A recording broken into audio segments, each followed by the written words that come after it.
que não são poucas, não é verdade? E aí então hoje tem duas temáticas importantes que vão aparecer nas leituras. Uma delas é a vida como uma vigilância. Nós percebemos uma exortação de São Paulo a estarmos atentos a essa vigilância. Nós não podemos viver como aqueles que não conhecem o Senhor. Nós não podemos viver como aqueles que não celebram o Senhor, aqueles que não têm a mística da fé cristã. E por isso ele nos exorta de uma forma muito bonita e direta. Olha lá, olha o que ele vai dizer: não durmamos como os outros, não somos, mas sejamos vigilantes e sóbrios. Como as dores de parto sobre a mulher grávida, de repente sobrevirá a destruição. Atenção, meus irmãos, não estais nas trevas, de modo que esse dia vos surpreenda como ladrão. Ou seja, nós precisamos fazer diferença nesse mundo, nesse tempo. E aí nós percebemos que nós não podemos viver como os outros. Temos a marca da fé em nós, então precisamos estar cada vez mais atentos a isso. Acho que todo mundo já deve ter sabido que a igreja está vivendo um momento bonito para a canonização da irmã Dulce. Tem baiano aí na Assembleia? Levanta a mão aí para eu ver se tem algum baiano. Ah, sempre tem um baiano na Assembleia, né? Sempre tem. Ah, o padre é baiano? Ah, então. E foi uma coisa muito tocante para mim quando eu estive na Bahia já algumas vezes. E quando a gente fala de uma experiência de fé, quando a gente fala da fé da Bahia, é inegável o quanto deixou no coração da Bahia irmã Dulce, que é reconhecida nas suas riquezas espirituais não apenas pelos católicos, mas também por outras expressões de fé. Ela é conhecida como o anjo bom da Bahia. Olha que coisa bonita. E agora então o Santo Padre, o Papa Francisco, está prestes a levá-la aos altares da igreja numa canonização, e o Brasil inteiro se alegra, né? E aí a gente pensa, o que é uma vida que faz diferença? O que é uma vida que traz a marca da fé? É alguém que descobriu essa riqueza e tornou essa riqueza uma autoridade de vida. É interessante que o Evangelho faz questão de dizer que Jesus pregava com autoridade. De onde vem a autoridade? Daquilo que se vive. Repitam isso. Daquilo que se vive. Ah, mas com essa voz de morte não tem autoridade. Vamos lá, com força. Daquilo que se vive. Não tem jeito. Ainda que a gente queira entender a autoridade, não há como entender isso. Como se obter uma convicção se não se vive de verdade aquilo que se acredita? Por isso nós precisamos entender isso. A força de irmã Dulce, a força de Madre Teresa de Calcutá, a força de São Francisco era a certeza de se colocar naquilo que acredita. Nós, quando eu falava do celebrar como uma marca muito importante de São Gregório Magno, eu penso, nós precisamos acreditar no que nós celebramos. Acreditar no que nós celebramos. Repitam. Acreditar no que nós celebramos. Meus irmãos, vamos às nossas fontes, vamos às nossas bases de fé. É estranho, olhem para mim, que alguém tenha medo da palavra da cartomante ali da esquina, tenha medo do mapa astral que foi fazer lá na curiosidade, nas internet da vida, tenha medo da cigana que fez um olho assim, abriu sua mão, disse que você tinha uma linha preta na mão. Você tem medo da palavra da vizinha que tem raiva de você, disse uma palavra de maldição sobre você. A gente tem medo disso tudo, mas muitas vezes não temos o reconhecimento do poder daquilo que é nosso, o poder da Eucaristia, o poder da palavra, a mística de celebrar os cristãos. E é por isso que nós percebemos que, uma vez convictos da nossa fé, uma vez bastante firmados na nossa fé, o mal não tem poder sobre nós. Se você crê nisso, pode aplaudir com força. O mal não tem poder sobre nós. Isso é tão forte. Isso é tão forte no ministério de Jesus. Olha lá, é tão forte no ministério de Jesus que o demônio vai dialogar com Jesus e vai dizer que sabe bem quem ele é. Vocês perceberam isso? O demônio reconhece a presença de Jesus e teme a presença, porque Jesus tem autoridade. Ele tem autoridade espiritual. A sua presença é uma presença plena. Precisamos ser católicos plenos, convictos, certos da autoridade espiritual que nos foi conferida no Santo Batismo, que nos preparou através da confirmação. Meus irmãos, tomar para si a força do sagrado. Tomar para si a força do sagrado. Repitam. Tomar para si a força do sagrado. Até onde vai o nosso crer? Até onde vai o nosso tomar posse das coisas espirituais? É interessante como Jesus vai ensinando isso a gente. Eu tenho ensinado muito aos pais a orar pelos filhos. Eu tenho ensinado muitas pessoas a tomar o reconhecimento da força da palavra de Deus. Meus irmãos, às vezes a palavra de Deus não precisou nem ser pregada e ela já começa a curar. Às vezes a palavra de Deus bem proclamada, bem rezada, a comunidade celebrando com zelo, com mística de fé, as coisas fluem de uma forma extraordinária. O mistério do celebrar, se entregando ao que se acredita, colocando o coração por inteiro naquilo que acredita. Você crê, então você se entrega. É muito importante a gente dizer essas coisas, porque nós temos uma fé um tanto fantasiosa, muitas vezes, uma fé onde a gente acredita em qualquer coisa a cada esquina, onde nós às vezes estamos colocando o nosso coração em coisas que em nada nos edificam espiritualmente. Tem gente que tem medo de tudo, tem gente que tem tensões em todos os sentidos, mas acontece que ela me lançou uma praga, padre, mas essa praga é mais do que a palavra de Deus. Foi dito aquilo num momento de raiva, mas aquilo não sai da minha mente. Olha lá, a gente se aprisiona ao negativo com muita facilidade. Você quer ver? Olha para mim. Alguém vira para você e diz que você é bonita. Você esquece. Não esquece? Agora, se alguém olhou para você e disse, você é feia, a criatura nunca mais esquece. Estou certo ou estou errado? O negativo é absorvido por nós de uma forma tão absurda. E a gente vai entendendo isso, sobretudo quando a gente vai vivendo essa dinâmica que a renovação carismática trouxe de uma forma tão bonita na oração, que é a cura interior, o peso das palavras negativas, o quanto as pessoas se fazem reféns de alguns males. Como às vezes a gente põe a força do nosso coração naquilo que nos faz tão mal e com muita facilidade. Como nós às vezes colocamos a força da nossa fé em coisas que só vão nos fazer mal, que vão nos aprisionar, que vão virar verdadeiros cárceres psíquicos na nossa mente. E aí a gente vem com um evangelho desse, cheio da bênção, para dizer: tome para si a sua autoridade espiritual. Você é um homem dos sacramentos, você é uma mulher da palavra, você é um homem da Eucaristia. Você precisa tomar consciência do que essas bênçãos nas suas mãos. Que os sacerdotes ajudem, motivem, para que os fiéis tomem consciência da riqueza espiritual que cada batizado possui. Olha lá, está no Catecismo da Igreja Católica, todo batismo é sacerdote, profeta e rei. Todo batizado é sacerdote, profeta e rei. Se fala de um sacerdócio batismal. Por quê? Porque o padre celebra sozinho? O padre celebra sozinho? Não. A igreja celebra, a comunidade celebra. Todo batizado vive a dimensão do sacrifício, vive a sua oferta, vive o seu momento de celebrar os mistérios. Olha que lindo. Todo batizado é profeta.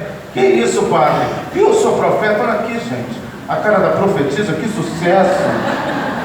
Olha aqui, o profeta. Esse aqui tem cara de Eliseu. Meus irmãos, que beleza. Você é chamado a ser profeta, voz de Deus. É tão bonito quando alguém na comunidade, a gente percebe a sensibilidade espiritual.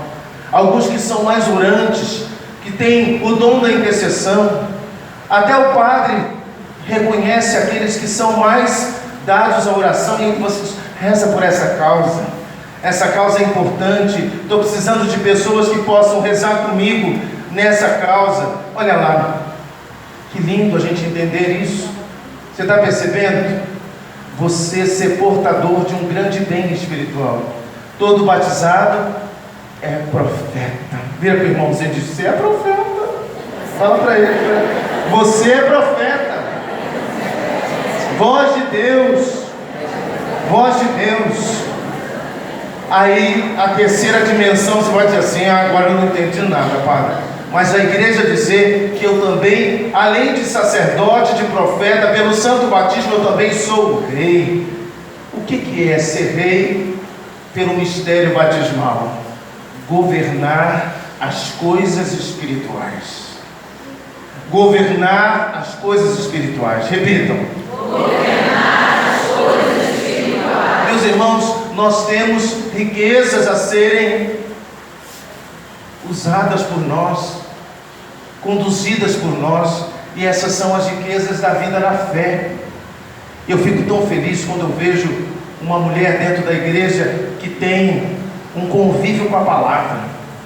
Alguém que a gente percebe que tem a marca do amor à palavra. Olha, estamos no mês de setembro, mês da Bíblia, mês da palavra de Deus. É tão lindo quando o padre consegue reconhecer o dom da palavra em alguém da comunidade, chama para pregar, para formar, para catequizar. E aí você diz: que coisa bonita. Não, ela não é uma padra, mas é uma pregadora, é uma evangelizadora, e é alguém que tem intimidade com a palavra. Então ela está sabendo fazer muito bem o uso dos dons espirituais, das riquezas espirituais que a igreja deu a ela. Olha que lindo. E aí então você entende de onde vem a autoridade espiritual: intimidade com as coisas de Deus. Repitam: intimidade com as coisas de Deus. E aí o demônio não tem poder sobre nós. Se você crê, mas não crê. Se você acredita, mas você vive sempre altos e baixos na sua fé, porque tem um monte de gente assim. Tem hora que está muito perto de Deus, tem hora que está longe de Deus, tem hora que acredita, tem hora que não acredita, tem hora que confia, hora não confia. Às vezes o coração da gente vai vivendo esses altos e baixos, e a gente está se acostumando a isso. Parece que nunca a gente sedimenta as coisas, nunca firma as coisas. Os propósitos de fé às vezes não se firmam de verdade. E aí a pergunta é: onde está a sua autoridade espiritual? Uma vez enfraquecidos, o demônio brinca com a gente. É ou não é verdade? Quando a gente vai rezar pela pessoa, às vezes você sente o quanto aquela pessoa está fraca espiritualmente. Confusão mental, coração dividido. Uma hora você está na Eucaristia, outra hora você está distante. Uma hora você crê na palavra, mas você crê em um monte de superstições e crendices e um monte de maluquice. É preciso voltar àquilo que vai nos dar uma devida autoridade espiritual.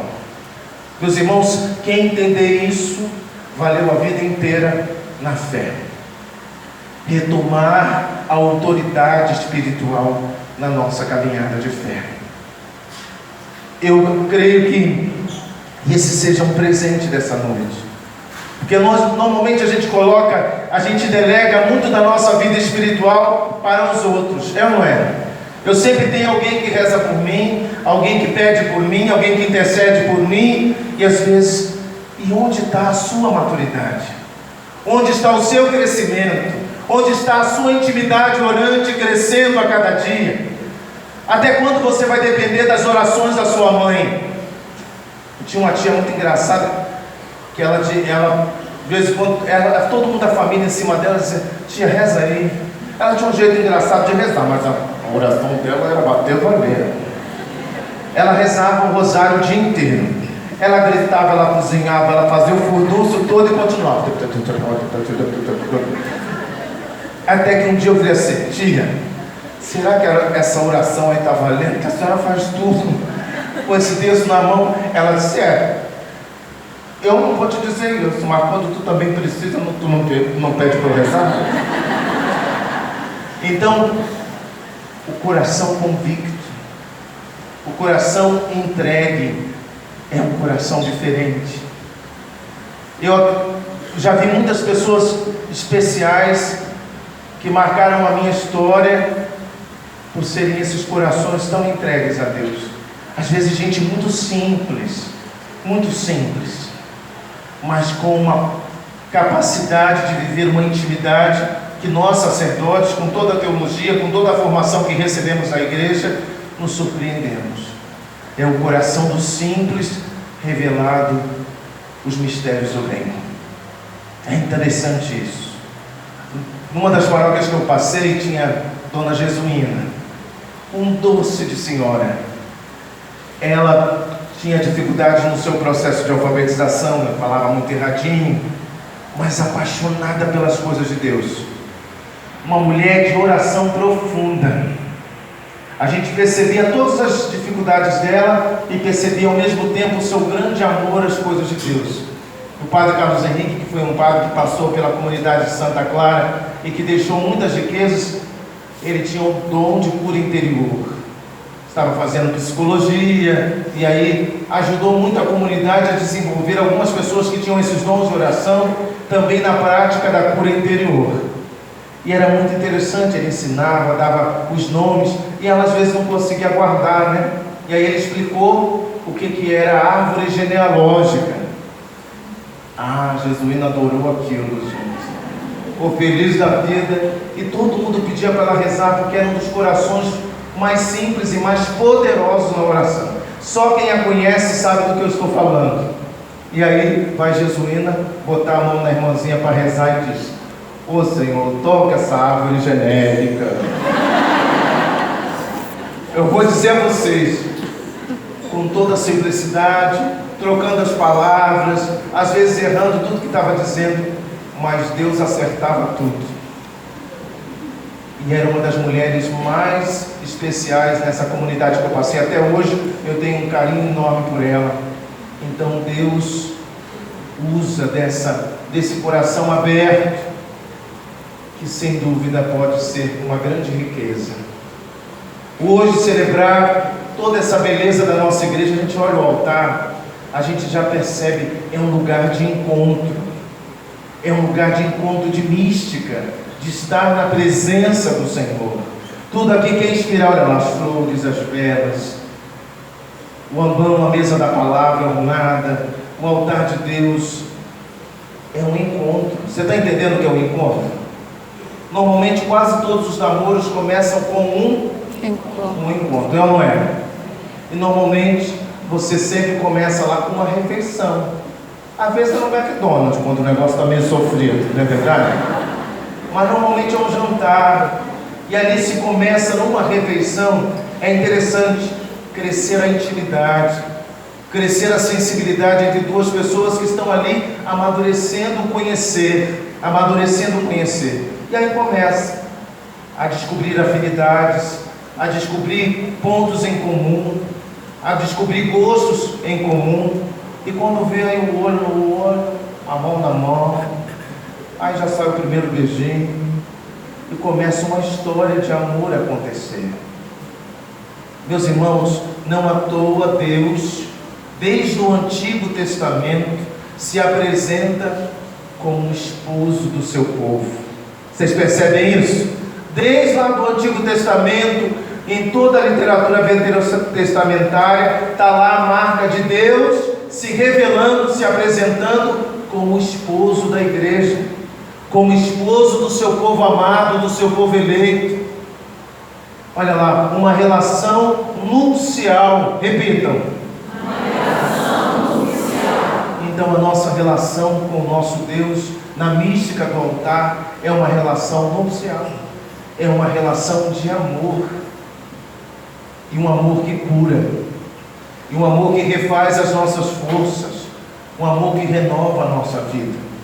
Então entenda isso. Hoje Deus está querendo nutrir-nos dessa intimidade.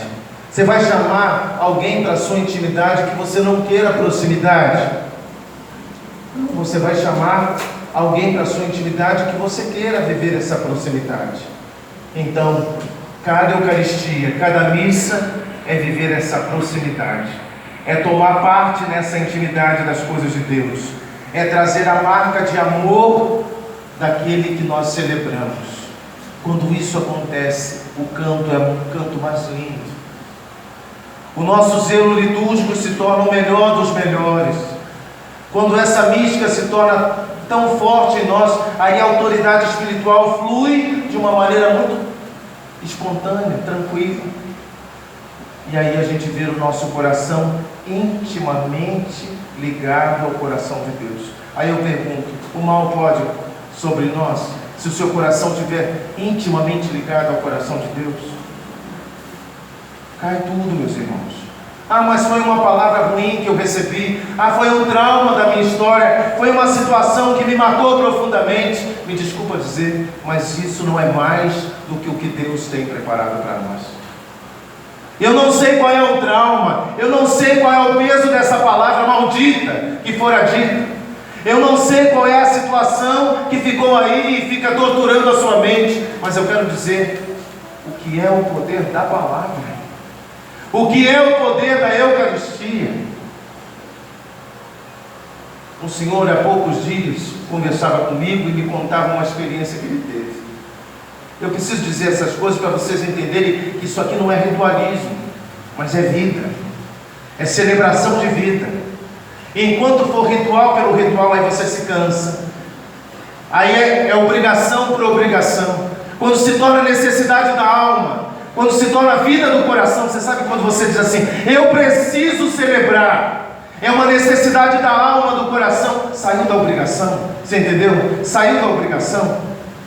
Meus irmãos, nessa hora ninguém pode nos conter, e os grandes mistérios acontecem.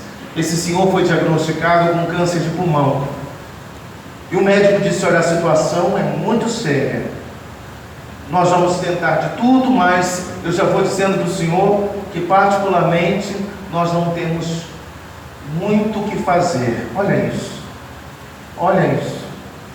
E aí ele disse, padre, sabe o que eu pensei na hora?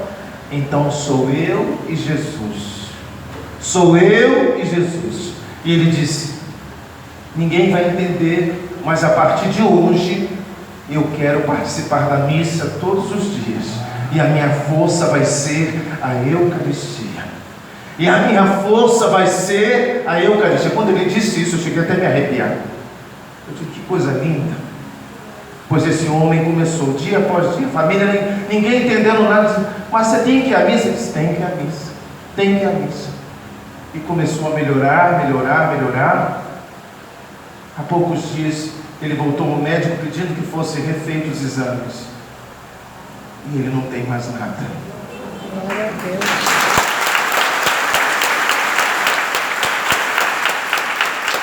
Meus irmãos, eu preciso dizer a você, em quem que você acredita? Em que você acredita de verdade? Onde você tem colocado o seu coração? Onde está a nossa fé? Nós precisamos estar convictos do bem precioso que é essas graças que o Senhor nos concede ao celebrar. Que a noite de hoje seja a resposta para muita gente. Eu não me assusto mais com nada. Quantas vezes eu já vi diagnósticos como sentenças de morte. Eu já vi isso tantas vezes. Mas eu posso dizer de todo o coração, a fé faz uma grande diferença na vida humana. E eu cada vez mais me surpreendo com os mistérios desse altar. Estarmos aqui e celebrarmos pode nos fazer pessoas muito diferentes. Queria que você fechasse os seus olhos e rezasse comigo.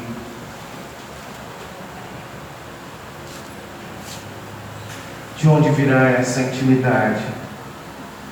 Como será esse encontro do teu coração com o coração de Deus? Por onde passa essa autoridade espiritual que faz o demônio bater em retirada.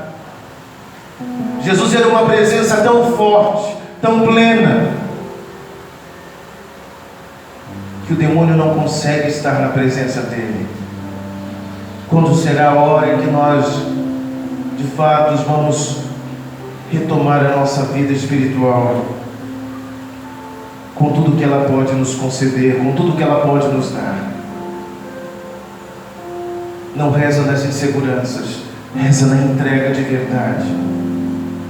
Não recebe a palavra como uma palavra humana, recebe a palavra como o próprio Jesus disse: minhas palavras são espírito e vida. Minhas palavras são espírito e vida. Recebe a Eucaristia não como um símbolo, uma representação, mas recebe a Eucaristia com toda a força da presença real. Corpo e sangue, alma e divindade. O Senhor tem muito a nos dar. Tem muito a nos dar.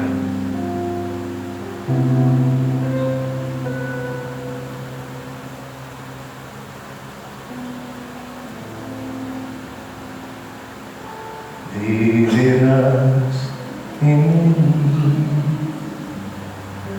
viverás em mim, eis que o meu amor tornou-se sacramento. Viverás em mim, viverás em mim, eis que o meu amor tornou-se sacramento. Se tudo me amares, guardares as palavras, em ti farei morada, um sacrário de tua alma. Quando sofres em angústias, recordai o que vos disse: coragem, eu venci, tua força está aqui. Viverás em mim,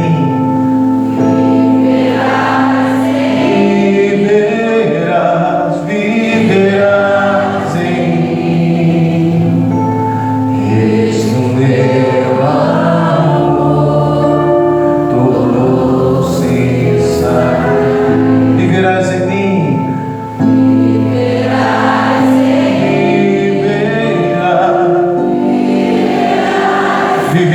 viverás, eis que o meu amor tornou-se sacramento. Olha que lindo.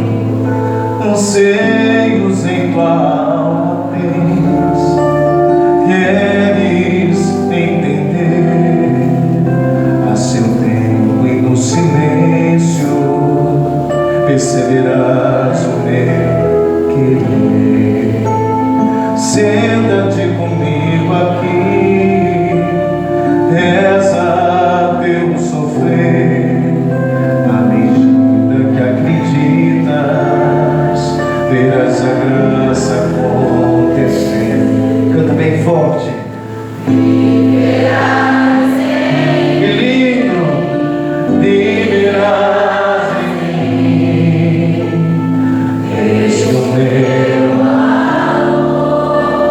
tornou-se sacramento.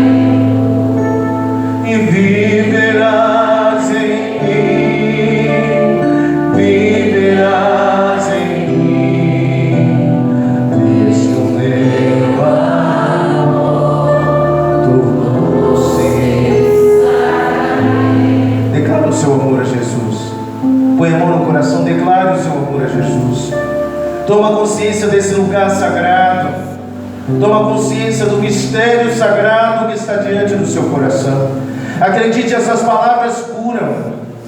A mística dessa presença, sentida e experimentada por nós, refaz as nossas forças. Caem todas as obras do maligno, as investidas diabólicas para destruir a nossa família, tirar a paz da nossa casa. Que sejamos dados ao perdão, ao diálogo, que o amor vença em todas as coisas, e o amor é Deus, e só quem ama permanece em Deus. É o amor que você celebra agora, que é mais forte do que tudo, que pode transformar vidas, que pode transformar corações, que pode tornar essa noite uma noite decisiva e marcante para sempre, para sempre. A Eucaristia é minha prova de um amor que quer ficar, a intimidade do mistério em cada ser vou me deixar.